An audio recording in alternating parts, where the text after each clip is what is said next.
it's okay to love your woman, but never ever be fucking too much in love with your girlfriend. At pag sinabi niya, wala lang, parang wala na nangyayari sa relationship namin eh, we grow apart, that's bullshit. Anong we grow apart? Hindi kayo nag-grow apart, na-bored ka, kaya gusto mong umapart. Ano yung sinasabi natin lagi? Women are only loyal sa feelings nila. Kasi ang gusto ng babae, kahit na mapera ka, gwapo ka, matangkad ka, ang gusto niya may challenge pa rin. Hey, what's up mga Ropa? So yun, before tayo umuwi, meron akong babasahin sa inyo na tinag sa atin ni Ropa. So baka yung iba sa inyo nabasa na to. So ito, totoo ba yung love nakikita sa mga movies and teleserye? So yung babae yung nagtatanong. I've always wondered kung totoo ba yung love na nakikita sa mga movies and teleserye. Yun bang destiny stop na pilit kayo pinagsasama ng universe? Ito yung no, madalas gamitin ng mga babae, universe. Diba? Kung ano yung gusto mo, bibigay ng universe. Tanginang yan. Kung wala kang gagawin, di rin bibigay sa yun. And yung parang sobrang mahal ni guy si girl na makakagawa siya ng mga imposible sa ngalan ng pag-ibig. Well, naniniwala ako na ang mga lalaki kayang gawin yung imposible pagdating sa pag-ibig. Kaya nga, merong diba, sinasabi nila men love idealistically. 27 female, siya daw yon, and 28 male in a 9-year relationship. So 1 year lang ang gap nila. So 18 pa lang si girl, naging sila na. Yes, okay yung relationship namin on the basics. We have money, we have a good place. He has no major red flags like smoking, drinking, drugs, cheating, wala. Responsable, family man, makajos. Kulang na lang sa amin marriage. Napipil ko dapat sobrang saya ko na sa kanya, pero parang okay lang. Of course, nung starting pa lang kami, I felt more kilig in random moments. Pero now, di masyadong high. Ano yung sinasabi ko sa inyo mga Ropa? Women want highs and lows of emotions. Okay? Pero di masyadong high feeling kahit nagde-date naman and bonding. Parang sobrang calm and domesticated lang ang feeling. No thrill or excitement. Sheesh! So, women are always looking for excitement. So, ang tanong ko mga kakaktus, normal lang po ba ito? Pag tumagal na ang relationship, medyo boring or sign na hindi siya ang the one. Sheesh! Tangina, di ba? Sabi ko sa inyo mga Ropa, di ba? Ito yung mga pinapangarap ng babae. Yung matino ka, wala kang bisyo, di ka nagsusugal, hindi ka nag-cheat. Alam mo yun, yung parang green flag talaga. Yung lagi sinasabi nila na gusto nilang ng lalaki na ganun. Pero pag nandyan na sa harap nila, anong nangyayari? Naboboard sila.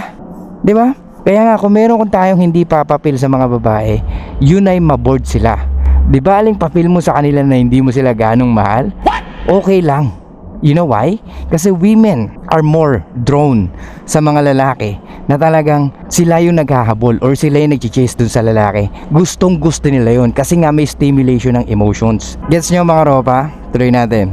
Gusto ko rin maging realistic. Meron ba talagang ganon katulad sa film na high level kilig all the time? Iniisip ko, bibitawan ko pa ba to? Tangina 9 years, naiisip niyang bitawan. Ito yung sinasabi ko sa inyo mga Ropa.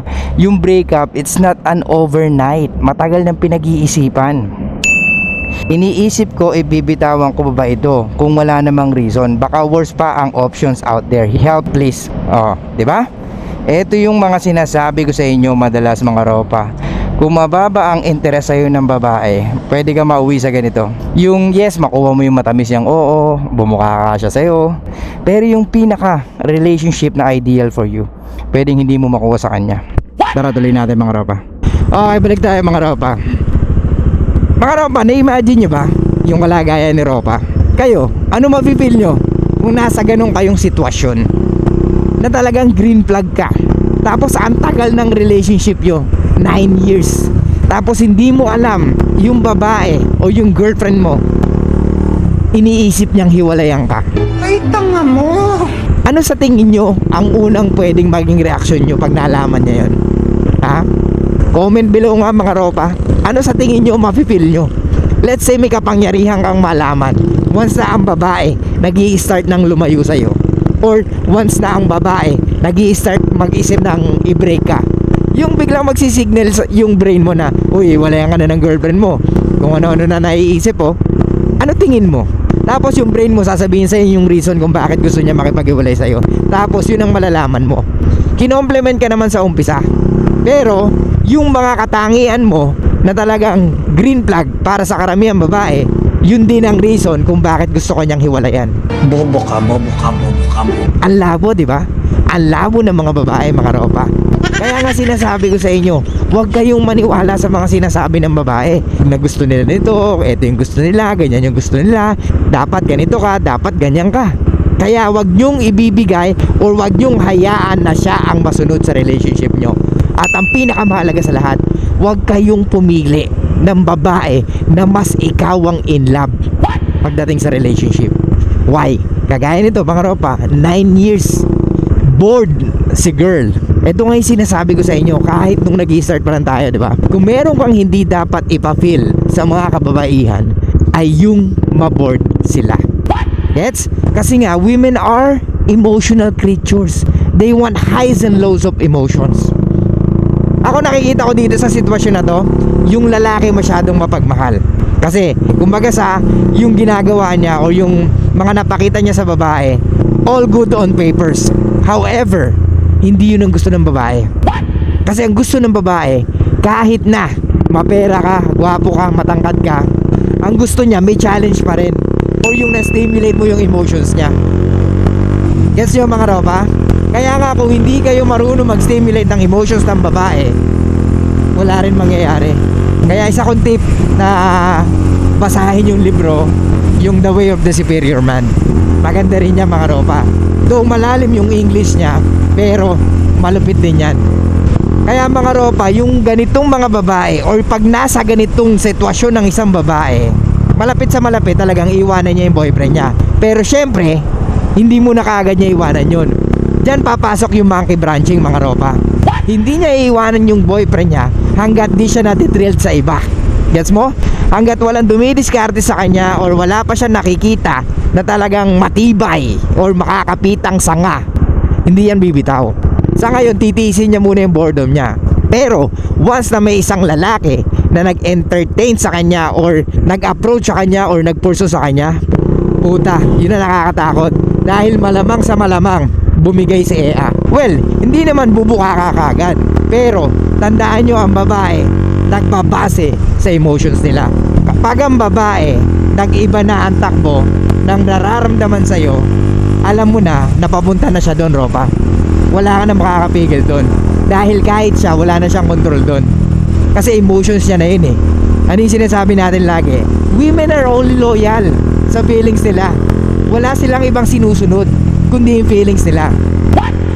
Kaya huwag kang magtaka kung panay post nila ng sexy photos or sexy videos or nagsasayaw ng hot.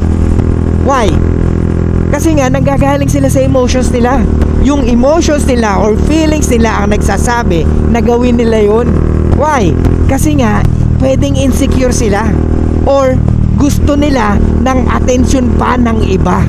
At yun ang nakakalungkot sa mga babaeng patuloy na binabalandra ang katawan sa social media.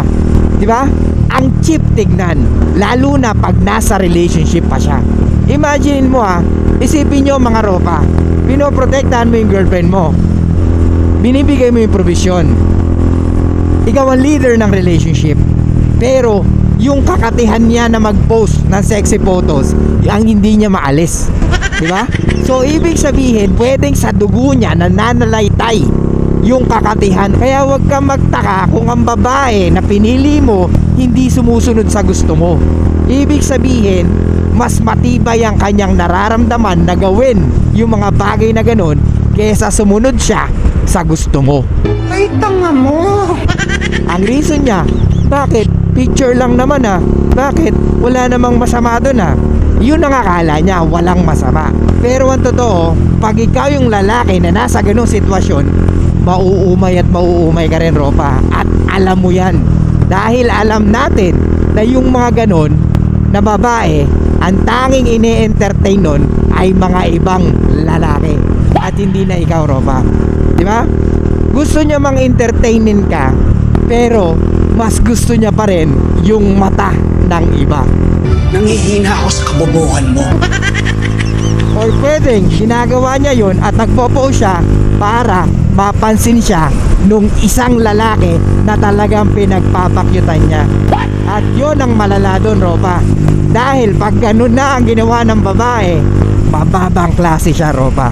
Kaya ulitin ko sa inyo, tignan nyong mabuti yung mga babaeng pipiliin nyo. Dahil yung mga ganyan, talagang sasakit ang ulo nyo. Yung kailangan mo pang sabihan na nasa in a relationship ka na, dapat hindi mo na ginagawa yan. Diba? Anyway, balik tayo. Mga Ropa, ang babae ay loyal lamang sa kanilang nararamdaman. Kaya kahit anong yaman mo, anong pogi mo, anong tangkad mo, kung hindi siya ang nagpupurso sa'yo or naghahabol sa'yo or walang highs and lows of emotions pagdating sa'yo, pwedeng manawa rin siya sa relationship yung dalawa. Kagaya nito, 9 years, bored na bored siya, di ba? Ang tanging kinatatakot niya lang, baka mamaya pag hiniwalay niya yung lalaki, mali ang kanya maging desisyon, which is totoo naman. Kasi eto mga Ropa, she's already 27 and 3 years from now papunta na siya ng 30. Gets nyo? Pero eto ba yung pwede nyong girlfriendin just in case? Kasi 9 years in a relationship siya, pwede. Kesa yung babae na matagal naging single. Gets nyo? So let's say for example, naging single to since nung nagka-boyfriend siya, 9 years, Brad. 9 years, isang lalaki lang ang bumembang sa kanya. So pwede ba na girlfriendin? Yes, pwede. Kasi may history na tumatagal sa relationship. However, tanungin mo muna, bakit sila naghiwalay? Anong reason? At pag sinabi niya, wala lang, parang wala na nangyayari sa relationship namin eh, we grow apart. That's bullshit. Anong we grow apart? Hindi kayo nag-grow apart, na-bored ka, kaya gusto mong umapart. Diba? Ang babae, ganyan ang gusto, umapart pag na-bored sa lalaki or na-bored sa boyfriend nila. Kaya mga Ropa, ingat lagi sa pagpili ng EA. Kasi talagang ikaw ang lahat ng sasalo ng pain pag naghiwalay kayong dalawa, lalo na kung ginawa mo ang lahat para sa kanya. Imagine niyo mga Ropa, tayong mga lalaki, kailangan natin magpursige sa buhay. Kailangan natin mapatunayan na mahal natin sila. Kailangan natin mapatunayan sa kanila na talagang sincere tayo sa kanila. Tapos ginagawa mo ang lahat. Tapos ang naiisip nila, boring sila kasi ginagawa mo ang lahat sa kanila. Pero isa lang nakikita ko dito, Ropa, yung lalaki ay pwedeng simp. Ulitin ko, pwedeng yung lalaki ay simp or yung babae ang nasusunod sa kanilang dalawa. Siya ang may leverage sa relationship nila dalawa. Kaya naboboard si Ea. Kasi kung talagang siya ang hinahabol ng girlfriend niya, hindi na mangyayari to. Hindi na magtatanong si Ea kung dapat niya bang hiwalayan yung boyfriend niya. Kasi nga, mas in love siya sa boyfriend niya. Kaso ang problema, mas in love yung boyfriend niya sa kanya. Kaya lalong naboboard siya. Kaya mga Ropa, ito lagi nyo tatandaan, it's okay to love your woman, but never, ever be fucking too much in love with your girlfriend. Dahil dyan siya maboboard. Pag ikaw ang nag-chase sa kanila, pag ikaw ang humahabol sa kanila, or pag nararamdaman niya na mas kailangan mo siya. Maliwanag? Yung mga bagay na gusto nila or hinahanap nila sa mga lalaki, pag nakuha nila, pwedeng yun din ang maging dahilan ng paghihiwalay nyong dalawa. Why? Kasi nga, lahat ng pwedeng makuha ng isang babae, pag nasa kanya na, pwedeng mawalan na ng value pag lagi niyang nakukuha sa boyfriend niya. Guess nyo mga Ropa? Kaya wag nyong ibigay agad-agad ang mga bagay na kailangan nila. Kaya nga wag nyong ilalabas ang alas na diamond kung alam nyo na hindi naman sila karapat-dapat sa relationship na ibibigay nyo. Okay? So yun lang guys, thank you so much. I'll see you guys next time. Show love, peace out, and be fucking serious mga Ropa. Shut down camera.